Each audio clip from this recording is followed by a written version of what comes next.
The gunshot echoed through the canyon, and Delilah Sullivan dropped to her knees beside the wounded horse, not from fear but from necessity, her hands already reaching for the medical supplies in her saddlebag before anyone else had time to react.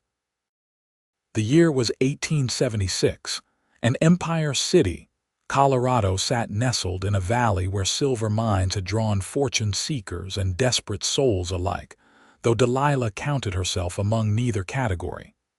She had come west for one reason only: survival. Ryan Patterson heard the shot from his position near the fence line and turned his gelding toward the sound, his heart already sinking with the knowledge that another animal had likely suffered injury on the rocky terrain that made this ranch both beautiful and treacherous. When he crested the ridge and saw the woman kneeling beside the fallen mare, her hands already working to assess the damage, he felt something shift in his chest that had nothing to do with concern for livestock. He had hired her 3 weeks prior, desperate for help after his 2 ranch hands had left for the silver mines, seduced by promises of wealth that Ryan knew were mostly lies.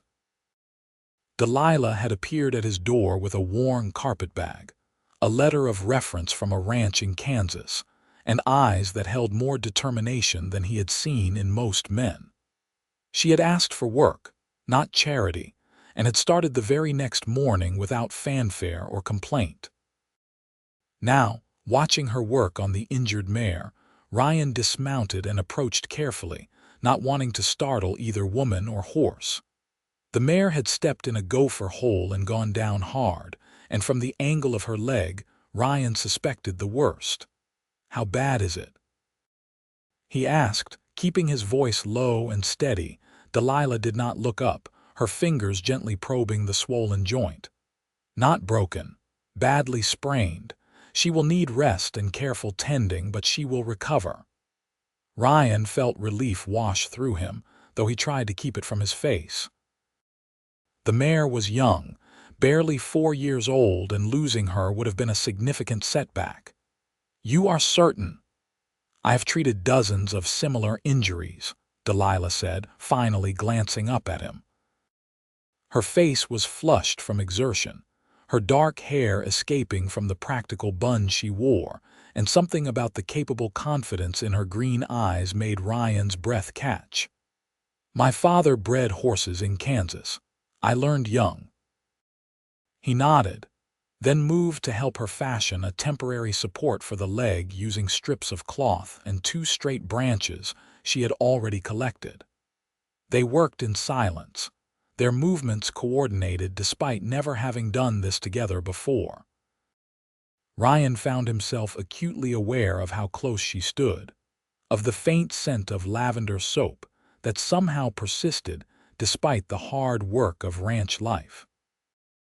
When the mare was stable enough to stand, they walked her slowly back to the barn, taking nearly an hour to cover ground that normally required 10 minutes. Delilah stayed at the horse's head the entire time, murmuring encouragement while Ryan supported the injured side, ready to catch the animal if she stumbled. The sun hung low by the time they had the mare settled in a stall with fresh water and hay. Ryan's stomach reminded him that he had skipped lunch, and he suspected Delilah had done the same. "Come to the house," he said, wiping sweat from his forehead. "You have earned a proper meal." Delilah hesitated, and Ryan saw the flash of uncertainty cross her face. In the 3 weeks she had worked for him, she had maintained a careful distance, taking her meals in the small bunkhouse he had cleaned out for her, never presuming familiarity despite the isolation that made such formality seem absurd. "I should check on her again in a few hours," Delilah said. "And you will do that better after eating," Ryan countered. "Please. I make a decent stew and there is fresh bread from yesterday." She studied him for a moment, and Ryan found himself hoping she would agree with an intensity that surprised him. Finally, she nodded. The house Ryan had built 5 years earlier was simple but solid. 2 rooms with a stone fireplace and windows that caught the evening light. He had shared it with no one except his dog, an aging shepherd named Buck, who greeted Delilah with enthusiasm, as if sensing she was a rare guest. Ryan busied himself stoking the fire and setting out bowls while Delilah washed her hands in the basin. The domesticity of the moment struck him forcefully. For 5 years he had lived alone, content with his solitude after his brother's death had brought him to Colorado seeking a fresh start. The loneliness had been a companion he had grown accustomed to, barely noticing its weight until now with another person in his home, and realizing how much he had missed simple human presence. "You have made a good home here," Delilah said, accepting the bowl he offered. "It serves its purpose," Ryan said, then felt foolish at the gruff response. He was not practiced at conversation, especially not with women who made his pulse quicken. They ate in silence for several minutes before Delilah spoke again. "The mare will need poultices changed twice daily and limited movement for at least 2 weeks. I can handle that along with my other duties." Ryan looked at her across the rough wooden table. "You already work from dawn until dusk. When do you propose to sleep? I will manage." "That is not an answer." Delilah set down her spoon, meeting his eyes directly. "Mr. Patterson, you hired me to work this ranch. I intend to do exactly that. The mare's injury occurred on my watch." "You were riding fence line as I asked," Ryan said, frustration creeping into his voice. "The injury was not your fault. Nevertheless, I will see her properly tended." Ryan recognized the stubborn set of her jaw. Had seen it before when she insisted on helping repair the barn roof, or breaking the new stallion that had thrown 2 experienced cowboys before Ryan had brought him to Colorado. Delilah Sullivan did not ask for help, did not complain, and seemed to view every challenge as something to be conquered through sheer determination. "We will share the duty," he said firmly. "I will take the night checks. You need rest. That is not necessary." "It is not a suggestion, Miss Sullivan. It is a decision." They stared at each other across the table, and Ryan saw the moment she decided not to argue further. She nodded once curtly and returned to her meal. After dinner, Ryan walked her back to the bunkhouse, Buck trailing behind them. The sky had deepened to purple, stars beginning to emerge in the clear mountain air. A cool breeze carried the scent of pine and the distant sound of the creek that ran through the eastern pasture. "Thank you for the meal," Delilah said when they reached her door. "You are welcome," Ryan replied, then found himself reluctant to leave. "Miss Sullivan, I want you to know that your work here has been exceptional. I realize I have not said so before, but it is true." In the dim light from her window, he saw color rise in her cheeks. "I appreciate that, Mr. Patterson, Ryan," he said impulsively. "We have been working together for weeks now. I think we can dispense with formality." She smiled then, a genuine expression that transformed her entire face. "Then you should call me Delilah." That night, lying in his bed with Buck snoring on the floor, Ryan found sleep elusive. He kept thinking about the way Delilah had worked beside him without hesitation, her competence and strength evident in every action. He had known attractive women before, had even been briefly engaged to a girl in Missouri before the war had changed everything. But what he felt stirring in his chest now was different, deeper, rooted in respect as much as attraction. He rose at midnight to check the mare and found the animal resting comfortably. The poultice Delilah had applied still held firm, and there was no sign of increased swelling.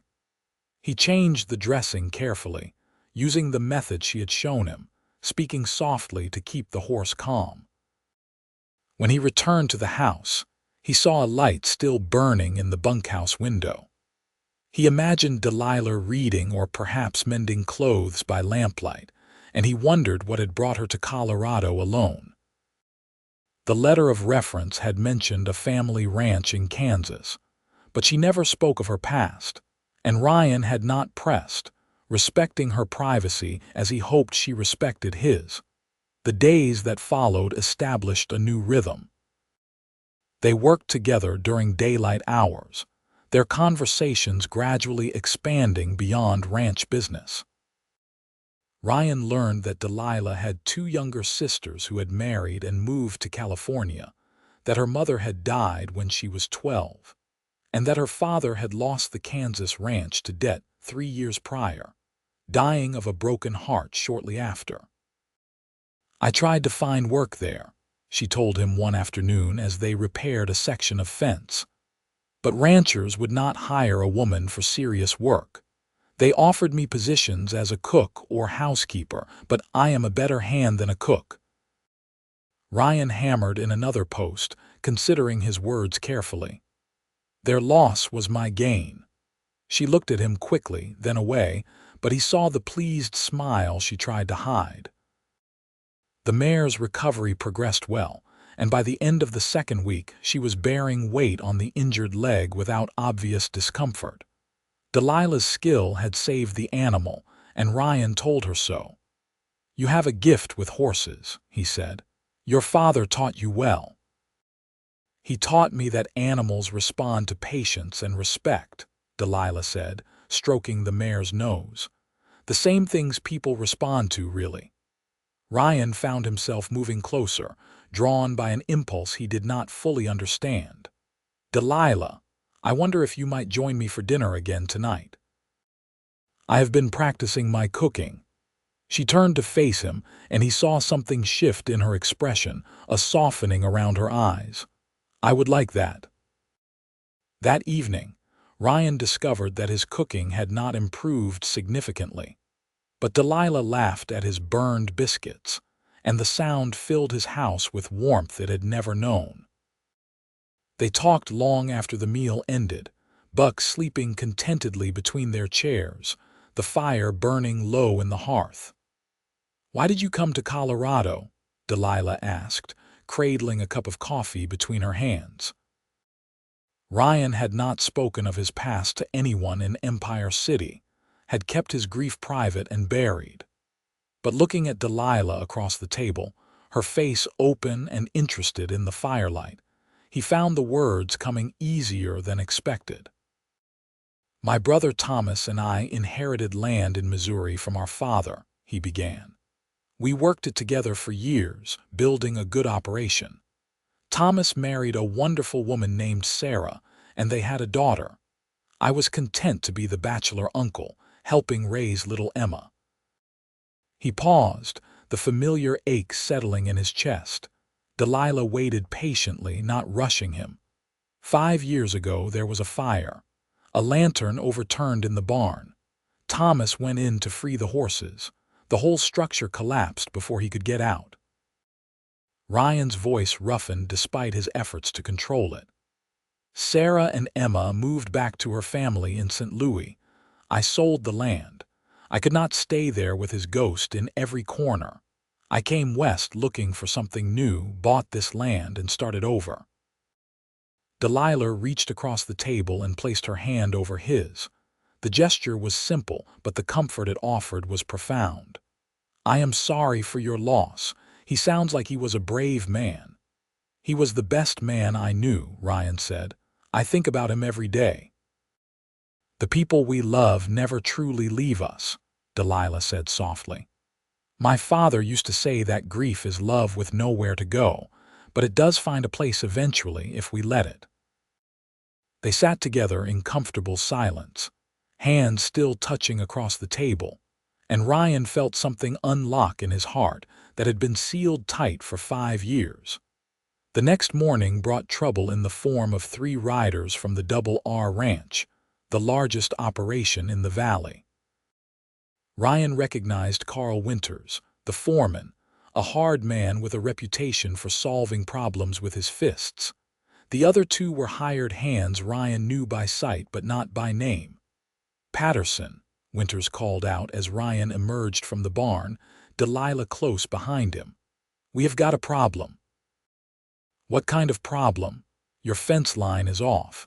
You have been grazing cattle on double R land. Ryan felt his jaw tighten. He had surveyed his property lines carefully when he purchased the land, had markers placed at every corner. That is not true. My land extends to the creek on the east side. Used to, Winters said, leaning forward in his saddle.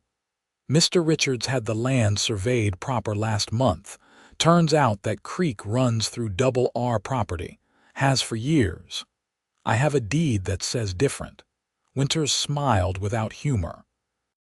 Then you have got a problem with the territorial surveyor's office, not with us. We are just here to inform you that you have got 1 week to move your cattle off our land and adjust your fence line accordingly. Ryan's hands clenched at his sides.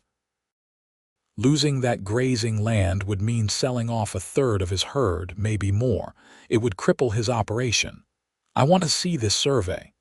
It is filed proper in town, Winters said. You can ride in and check yourself, but the timeline stands. 1 week. The 3 riders turned and left, kicking up dust as they went. Ryan stood watching them go, fury and helplessness warring in his chest. He felt Delilah's presence beside him, steady and calm. This is theft, she said quietly. The Richards family wants your land. Wanting and taking are different things, Ryan said. But yes, I suspect that is exactly what this is about. My water access is better than theirs. They have been trying to buy me out for 3 years. What will you do? Ryan looked at her, this woman who had appeared in his life just weeks ago and already felt essential to it. I will ride to town tomorrow and examine this survey. If it is fraudulent, I will fight it. If it is legitimate, I will figure out how to survive. We will figure out how to survive, Delilah corrected. You are not alone in this. The simple statement nearly undid him. Ryan reached out and took her hand, squeezing gently. Thank you. The ride to Empire City took most of the morning. Ryan brought Delilah with him, unwilling to leave her alone at the ranch if the double R decided to cause more trouble. The town had grown since his last visit, 2 months prior. New buildings rising along the main street as silver money poured in from the mines in the surrounding hills. The surveyor's office occupied a small building near the courthouse. A clerk with ink-stained fingers produced the survey document, spreading it across a scarred wooden counter. Ryan studied it carefully, Delilah reading over his shoulder. This is wrong, she said, pointing to a notation on the eastern boundary. See here. They have marked the creek as starting from the northern spring, but there are 2 springs. The property line should follow the southern branch. Ryan looked more closely and saw she was right. The survey had either been done carelessly or deliberately falsified. How did you notice that? My father lost his ranch to a boundary dispute, Delilah said, her voice tight with old anger. I learned to read surveys very carefully as a result. The clerk looked uncomfortable. You will need to file a formal challenge with the territorial office. That can take months. I have a week before they move my cattle off land I legally own, Ryan said. Months will not help me. Then you had better hope Mr. Richards is feeling generous, the clerk said, not unkindly. He tends to get what he wants around here. They left the office and stood on the wooden sidewalk, watching miners and merchants go about their business. Ryan felt the weight of impossible choices pressing down on him. He could fight the survey legally and lose everything while waiting for justice. He could capitulate and accept the loss of crucial grazing land, or he could do something desperate and likely stupid. There is another option, Delilah said, as if reading his thoughts. We could gather evidence that the survey is wrong and present it directly to Richards. If he knows we can prove fraud, he might back down to avoid scandal. He might also dig in harder. He might, Delilah agreed. But doing nothing guarantees failure, at least this way we fight. Ryan looked at her, this strong, remarkable woman who kept surprising him with her intelligence and courage. "You keep saying we. This is not your fight, Delilah." She turned to face him fully, her green eyes blazing. "When you hired me, you gave me a chance when no one else would. You have treated me with respect and fairness. You have become my friend. That makes it my fight." Something in Ryan's chest expanded painfully. "You are far more than an employee to me. You must know that." Color rose in her cheeks, but she held his gaze. "I had hoped, but I was not certain." They stood there on the sidewalk, people passing around them, the moment stretching with unspoken possibilities. Ryan wanted to pull her into his arms, to kiss her and declare feelings that had grown stronger every day. But this was neither the time nor place. "We should get supplies and head back," he said instead. "We have work to do." The ride home was quiet, both of them lost in thought. When they reached the ranch, they found Buck barking frantically at the barn, and Ryan's heart sank. Inside, they discovered that someone had cut the mare's leg, reopening the injury that had nearly healed. Delilah made a sound of pure fury and dropped to her knees beside the frightened animal. "This was deliberate. Look at the cut. It is too clean to be accidental." Ryan felt rage building in his gut, hot and dangerous. "They are trying to send a message." "They have sent one," Delilah said grimly, already pulling out her medical supplies. "Now we send one back. They work together to clean and rebandage the wound." The injury was not as serious as it could have been, but it would set the mare's recovery back by weeks. Ryan watched Delilah's capable hands work, saw the determination in every movement, and felt his respect for her deepen into something approaching awe. That night, they took turns standing watch over the barn, neither willing to risk further sabotage. During Ryan's shift, around 2 in the morning, he heard horses approaching and grabbed his rifle. But the riders passed by the ranch entrance without stopping, likely just miners heading to or from town. When Delilah came to relieve him at 4, she brought coffee and some bread. "You should be sleeping," Ryan said, accepting the cup gratefully. "I could say the same to you." She sat beside him on the hay bale, close enough that their shoulders touched. "Ryan, I have been thinking. We need proof that the survey is wrong, which means we need to find and document both springs. That is rough country up there. It will take days. Then we had better start soon." Ryan looked at her profile in the dim lamplight. "Why are you doing this? You could walk away, find work somewhere safer." Delilah turned to meet his eyes. "Is that what you want, for me to leave?" "No," Ryan said immediately, the word coming from somewhere deep and honest. "The thought of you leaving is unbearable." She smiled, soft and wondering. "Then I am staying. Besides, I have nowhere else I would rather be." Ryan set down his coffee cup and took her hand, lacing their fingers together.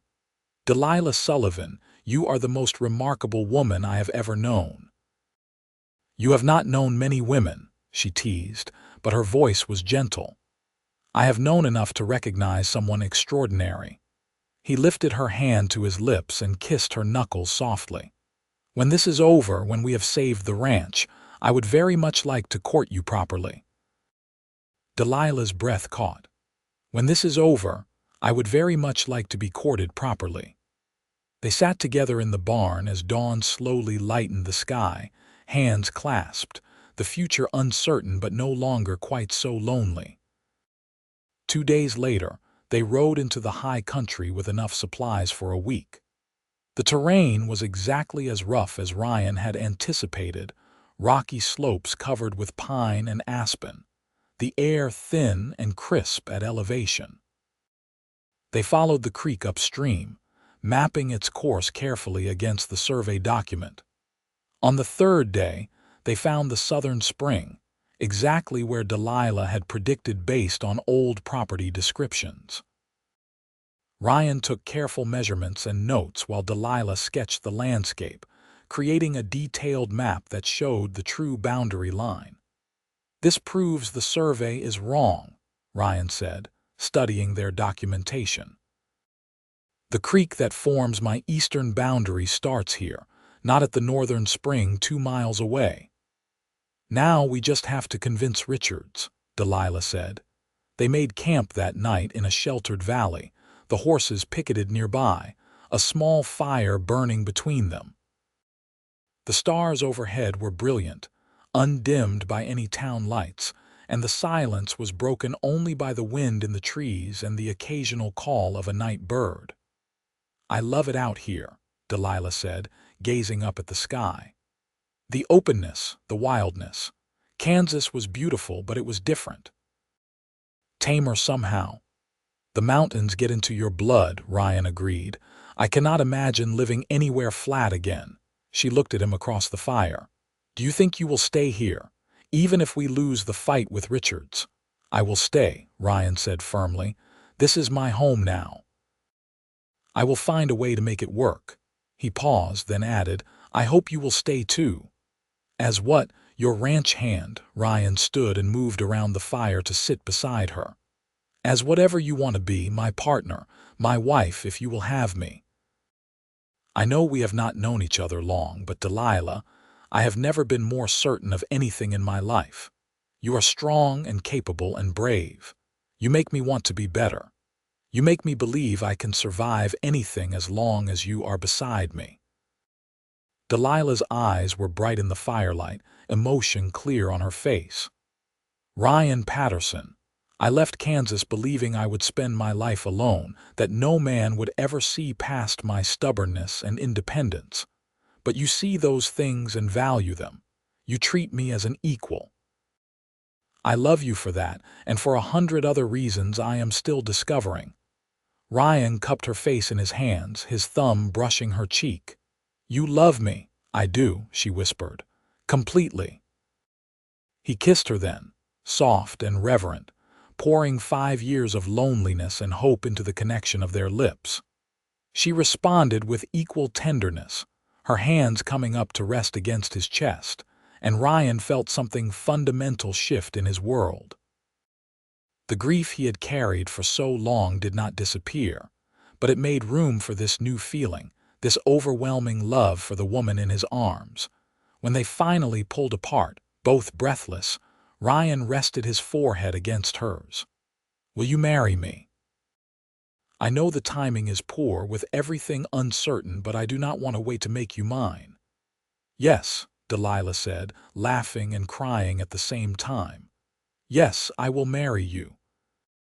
They held each other as the fire burned down to embers, the future still uncertain but faced together now, and that made all the difference. The confrontation with Richards came a week later. Ryan and Delilah rode to the Double R headquarters with their evidence, requesting an audience. The ranch house was a massive 2-story structure that spoke of wealth and power, and Carl Winters met them at the door with barely concealed hostility. "Patterson, what do you want?" "To speak with Mr. Richards about the boundary dispute." Winters looked ready to refuse, but a voice from inside called out, "Let them in, Carl." Robert Richards was a big man in his 50s, with gray hair and sharp eyes that assessed Ryan and Delilah as they entered his office. "Patterson, I heard you wanted to contest the survey." "The survey is wrong," Ryan said, placing their map and documentation on Richards' desk. "The creek that forms my eastern boundary starts from the southern spring, not the northern one. Your surveyor either made an error or deliberately falsified the results. Either way, the boundary needs to be corrected." Richard studied the documents, his expression unreadable. Finally, he looked up. "This is very detailed work." "Who did it?" "We both did," Delilah said, meeting his gaze directly. "I am Delilah Sullivan. I work Mr. Patterson's ranch with him." "I see."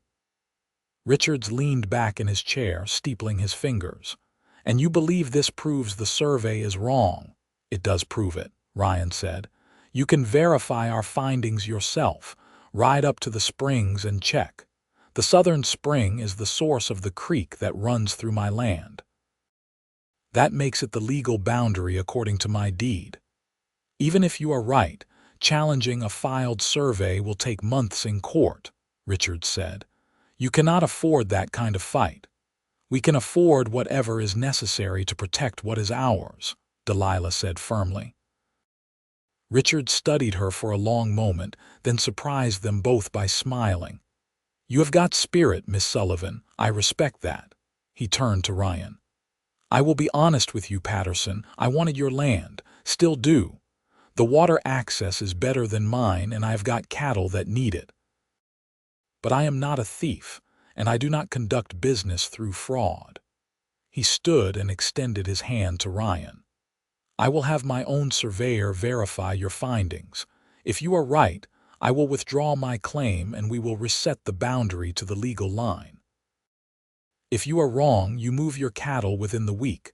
Fair? Ryan shook his hand, feeling cautious hope. Fair. One condition, Richards added. I want to buy water rights from you, not the land, just the right to run my cattle to that creek during dry months. I will pay a fair price. Ryan considered, then nodded.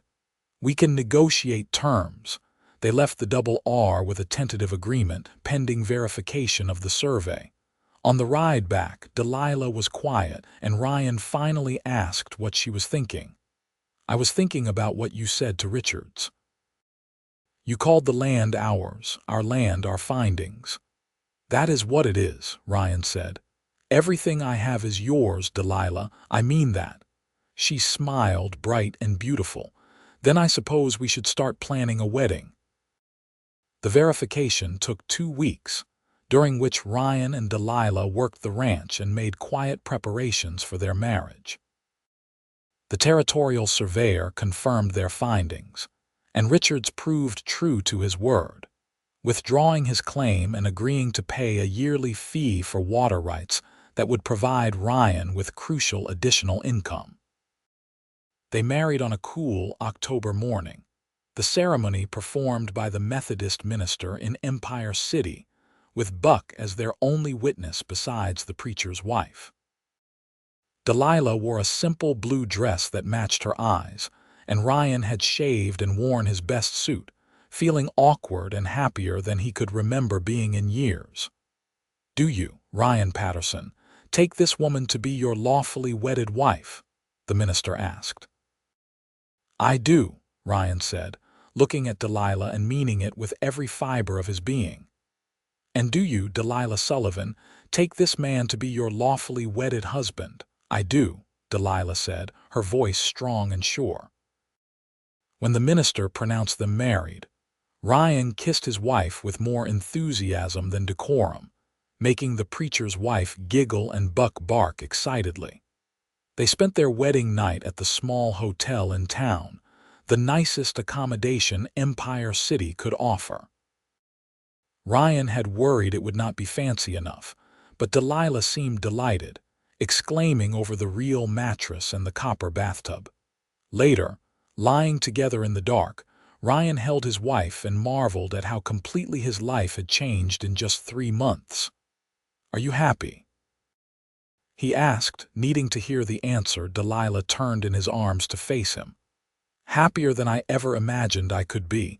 You have given me a home, Ryan, a real home where I belong. You have given me the same, he said. I was so lonely before you came.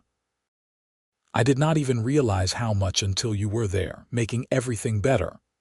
They made love again, slowly and tenderly, learning each other's bodies and hearts with equal care. Afterward, Delilah rested her head on Ryan's chest, her hand over his heart. Tell me about Thomas, she said softly. I want to know about the brother you loved. And so Ryan talked, sharing memories he had kept locked away for 5 years. He told her about growing up on the Missouri farm, about Thomas teaching him to ride, about their shared dreams of building something that would last. He cried a little, and Delilah held him, her presence a comfort he had not known he needed. He would have liked you, Ryan said finally. He always said I needed someone strong enough to put up with me. I suspect I would have liked him too, Delilah said. And I am glad you can talk about him now. Holding grief inside only makes it heavier. They returned to the ranch the next morning, and life settled into a new rhythm. Winter came early that year, snow falling in November and transforming the valley into a landscape of white and gray. They worked together to prepare for the cold months, stocking the barn with hay and making sure the cattle had access to shelter. The mare finally recovered fully, her leg healed strong and true thanks to Delilah's dedicated care. The first time they saw her running in the pasture, kicking up snow in pure joy, they stood together by the fence and watched. "You saved her," Ryan said, his arm around his wife's shoulders. "We saved her," Delilah corrected. "Just like we saved the ranch, together." Christmas arrived with 3 feet of snow on the ground. Ryan and Delilah cut a small pine tree and decorated it with strings of popcorn and dried berries. They exchanged simple gifts. Ryan gave Delilah a pair of leather riding gloves he had ordered from a catalog, and she gave him a new shirt she had sewn herself, the stitching neat and careful. "I am not much of a seamstress," she admitted, "but I wanted to make you something." Ryan pulled her into his arms, kissing her soundly. "It is perfect. You are perfect." New Year's Eve found them in front of the fireplace, Buck snoring at their feet, the wind howling outside. They talked about plans for the coming year, about buying more cattle now that they had the income from Richard's water rights fee, about possibly breeding the mare and starting a small horse operation alongside the cattle. "We could build a real stable," Delilah said, her eyes bright with enthusiasm. "Something proper with multiple stalls and a training paddock." "We could," Ryan agreed. "We have the land for it." "Our land," Delilah said, smiling at him. "Our land," Ryan confirmed, pulling her close. January brought bitter cold and a crisis when a section of the barn roof collapsed under the weight of snow. They spent 3 days making emergency repairs, working in temperatures that froze exposed skin in minutes.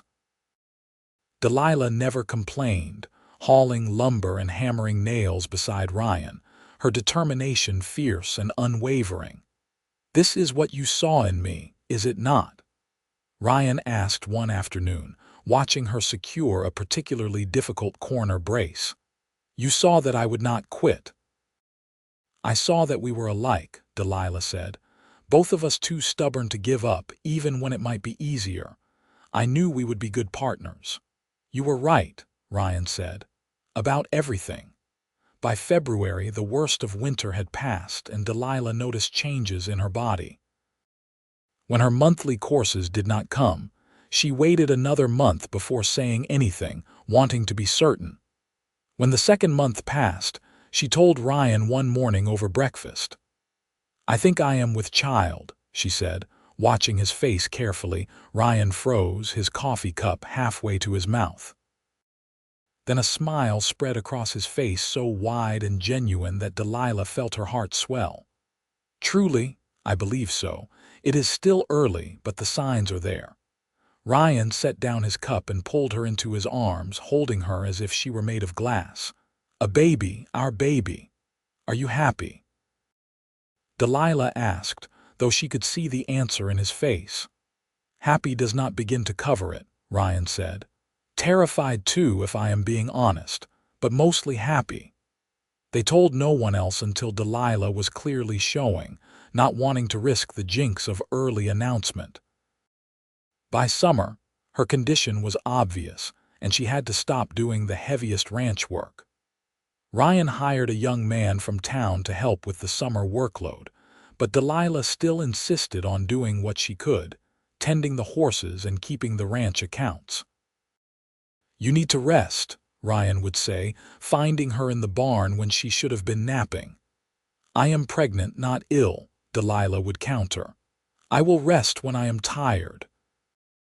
Their first child was born in late September of 1877, delivered by a midwife from Empire City, with Ryan pacing anxiously in the next room.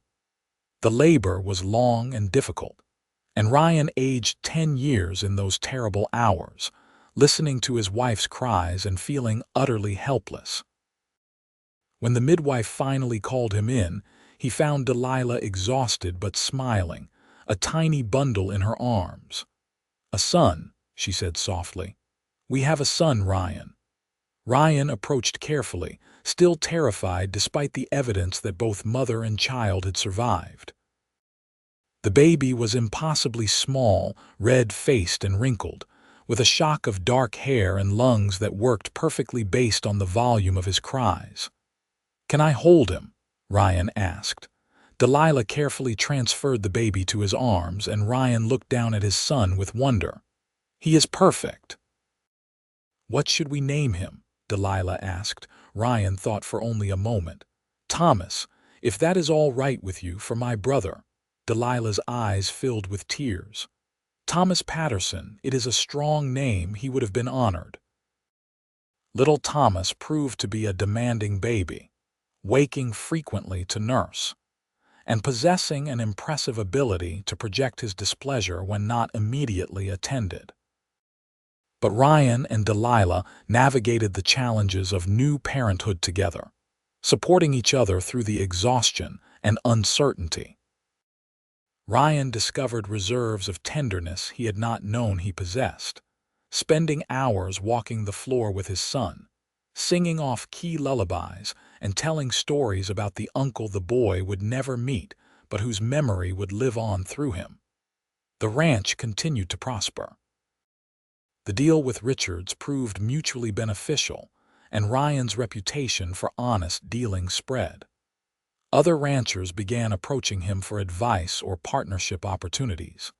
He and Delilah bought more land, expanded the cattle operation, and built the stable Delilah had dreamed of.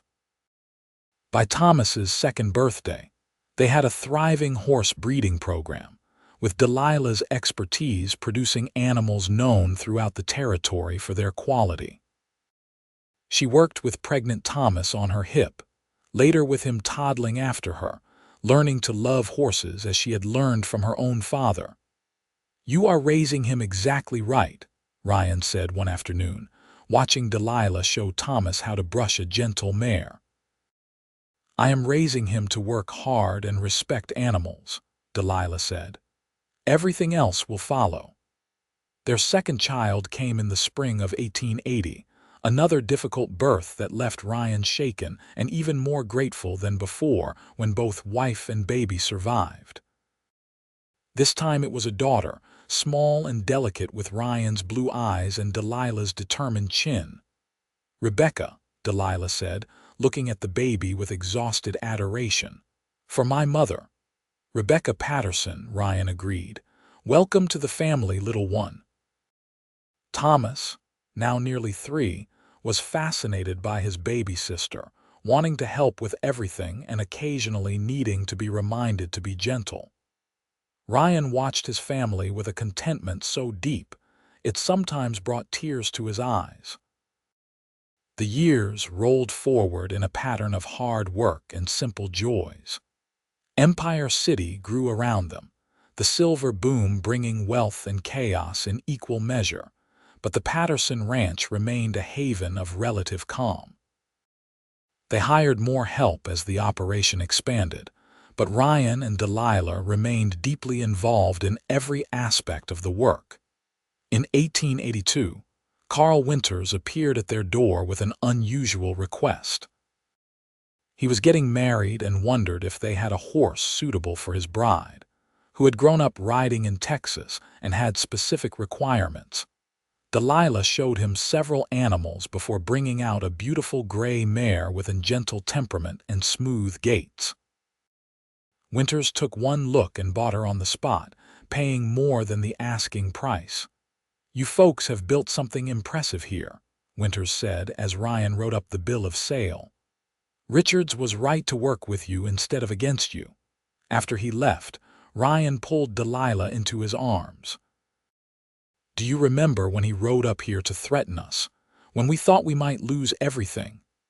I remember being afraid, Delilah admitted, but I also remember deciding to fight, and I remember falling in love with you, though I had already started down that path before the trouble began. When did you know? Ryan asked curiously. That you loved me, Delilah considered, then smiled. The day with the mare, when we worked together to save her and you trusted my knowledge without question. I realized then that you saw me as an equal, and that was the moment I started falling. I started falling the first time I saw you, Ryan confessed. Kneeling in the dirt beside that injured horse, your hands already working before you even knew if you could help. You were the most capable person I had ever seen, and I knew I wanted you in my life. They stood together in the evening light, their children playing nearby, the ranch thriving around them, and Ryan marveled at how grief and loneliness could transform into love and family if you were brave enough to open your heart. Their third child arrived in 1883, another son they named Daniel. Thomas and Rebecca adored their baby brother, and the house rang with noise and laughter. Ryan built an addition to accommodate the growing family, adding 2 bedrooms and expanding the kitchen, where Delilah insisted on still doing most of the cooking despite their ability to hire help. "This is my family," she said when Ryan suggested hiring a cook. "I want to feed them myself."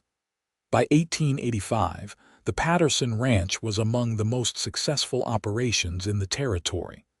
They ran 500 head of cattle and bred horses sought after from Colorado to California. They employed a dozen hands full-time and twice that during busy seasons. The stable Delilah had dreamed of had grown into a complex of buildings, with a training facility that drew buyers from across the West.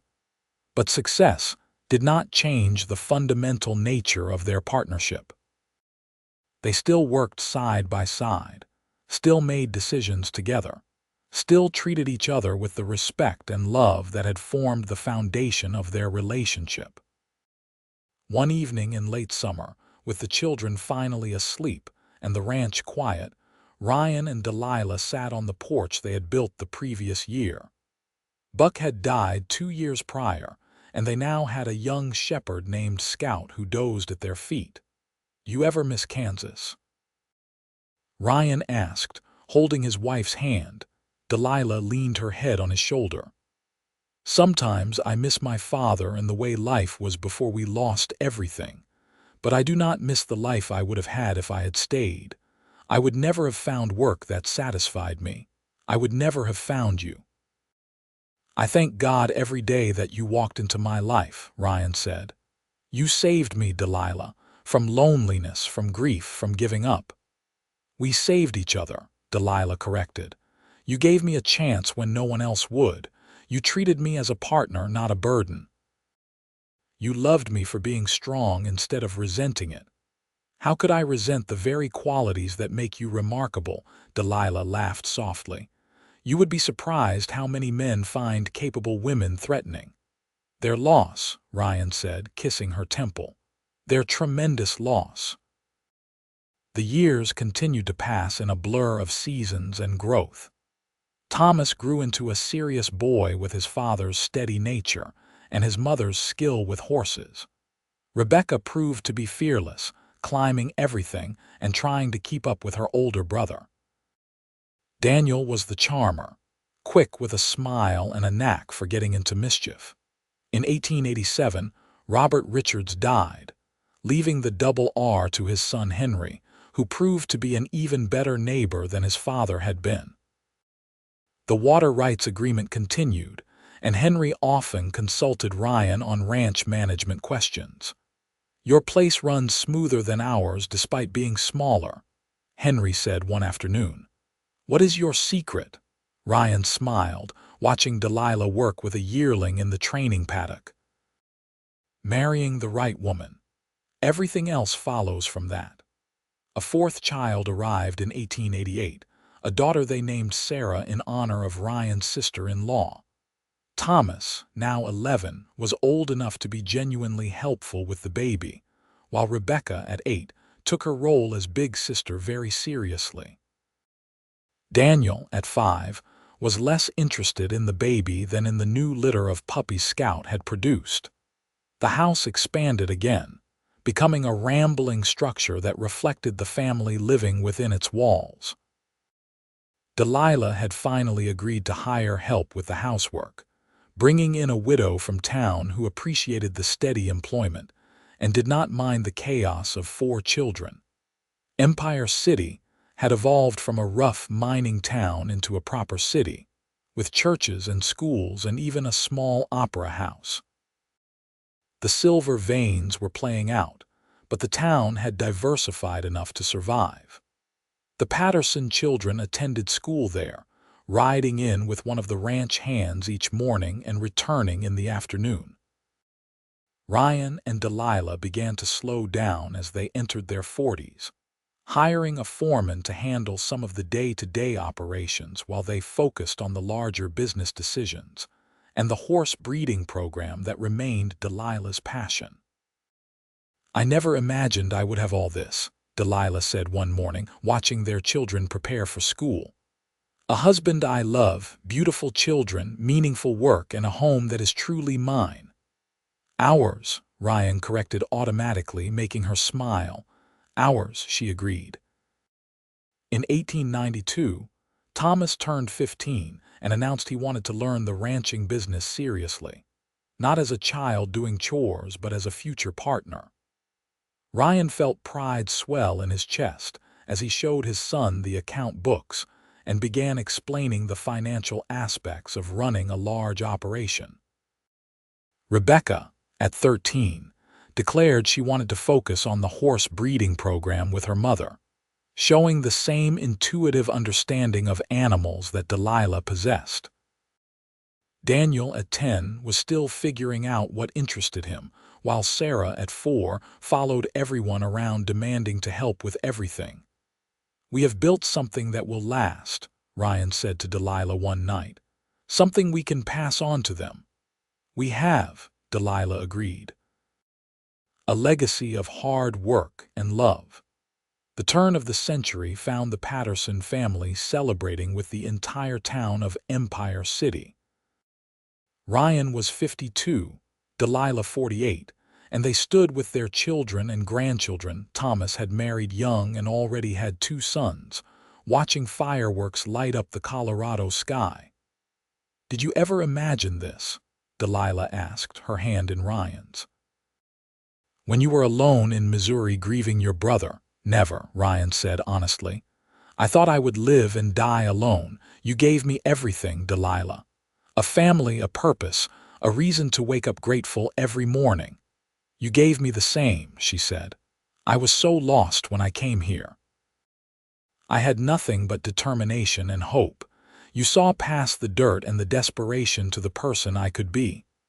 Ryan pulled her close, kissing her despite their children's groans of mock embarrassment. "I saw exactly who you were from the beginning. Strong, capable, determined. The woman I would love for the rest of my life." The new century brought changes to the West.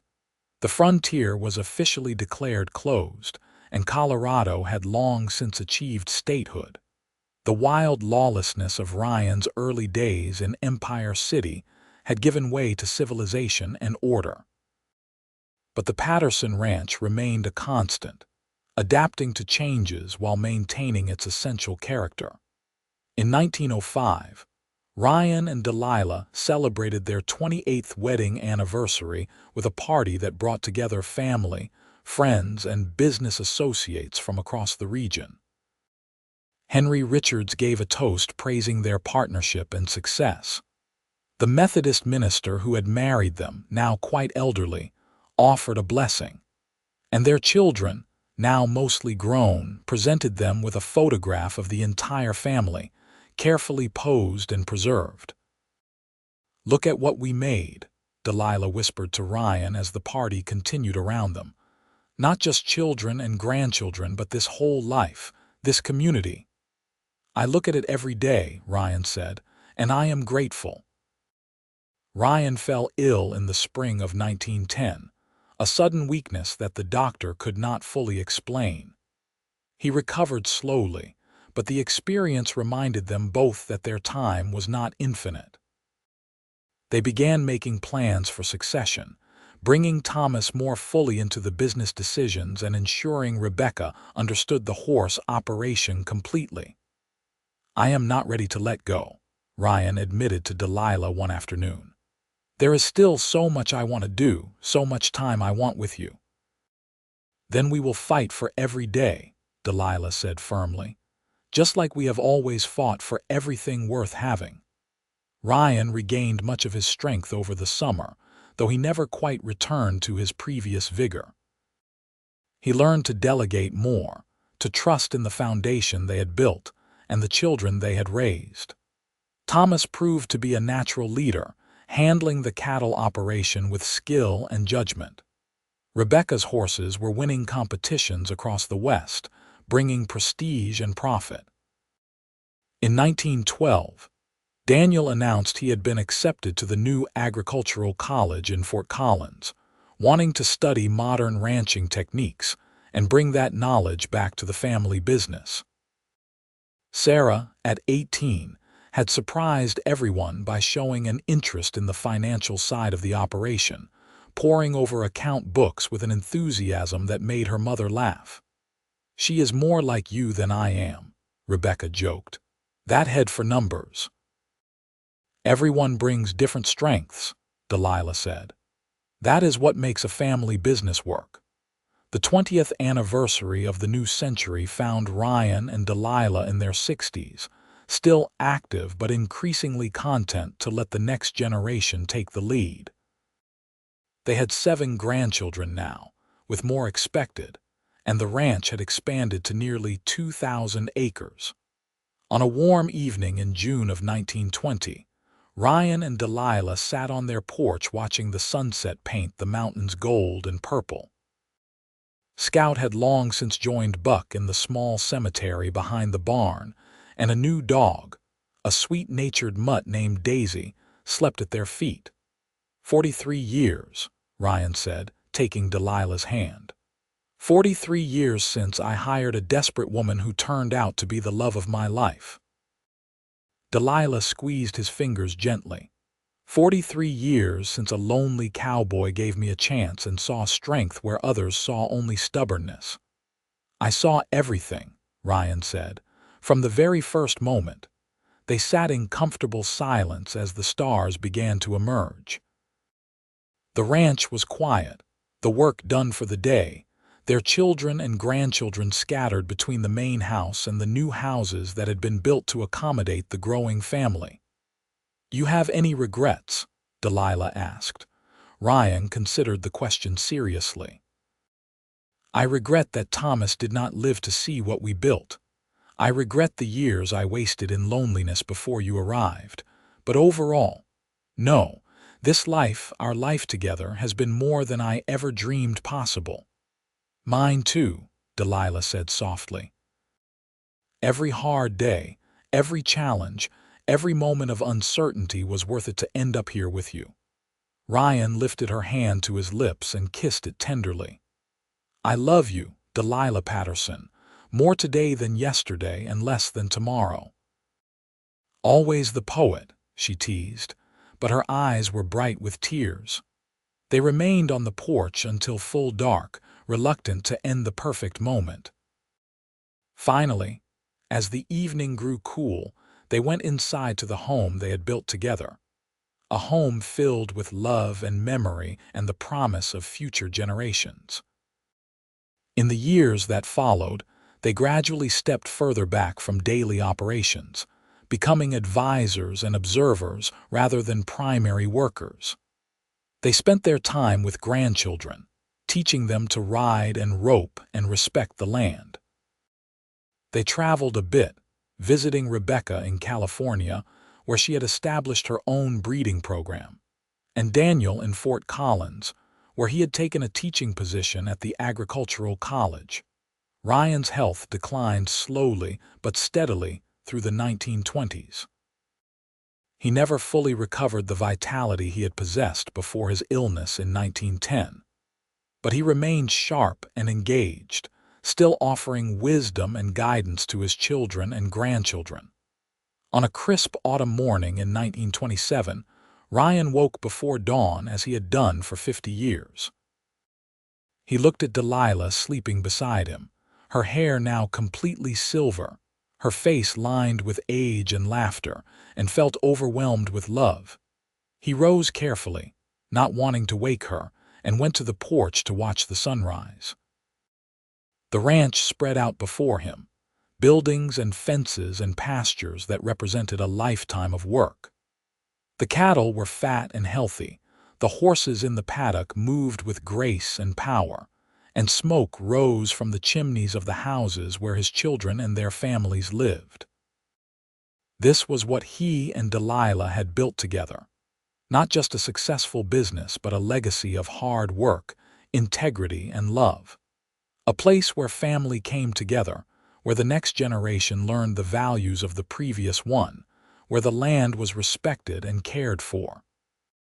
Delilah joined him as the sun cleared the mountains, wrapping a shawl around her shoulders against the morning chill. "You are up early," she said, settling into the chair beside him. "I wanted to see this," Ryan said, gesturing to the ranch. "To really see it and remember." Delilah looked at him with concern. "Are you feeling all right?" "I am fine," Ryan assured her. "Just grateful for all of it, but especially for you." They sat together as they had done thousands of times over 5 decades, watching the ranch wake up, their hands clasped, their hearts full. Ryan lived another 3 years, long enough to see a 10th grandchild born and to celebrate his 80th birthday with a party that drew friends from across Colorado. When he finally passed in his sleep in the spring of 1930, it was peacefully, with Delilah beside him and his family surrounding him with love. Delilah grieved deeply, but found comfort in the family and legacy they had created together. She remained active in the ranch operations for several more years, particularly the horse breeding program, before finally stepping back and allowing Rebecca to take full control. She spent her final years surrounded by children, grandchildren, and great-grandchildren, telling stories of the early days, of a lonely cowboy and a determined woman who built something beautiful out of hard work and love. When Delilah died in 1935 at the age of 83, she was buried beside Ryan on a hillside overlooking the ranch. Their graves were marked with simple stones bearing their names, dates, and a single inscription that Thomas had suggested. They worked together, loved completely, and built a legacy that endures. The Patterson Ranch continued to thrive under family management for generations. The story of Ryan and Delilah became family legend, told and retold to each new generation as an example of partnership, perseverance, and the power of seeing strength in another person and choosing to stand beside them. The house they built expanded and evolved, but never lost its essential character. The stable Delilah designed continued to produce exceptional horses. And every year on their anniversary, the family gathered to remember the lonely cowboy who hired a desperate woman and found in her everything he had been missing, and the strong woman who worked beside him without complaint and discovered in him a partner worthy of her strength. Their love story became part of the fabric of Empire City, Colorado, a reminder that the wildest frontier was not the untamed land but the human heart, and that the greatest adventures began not with gold or glory, but with the simple decision to see someone for who they truly were and love them completely. The end.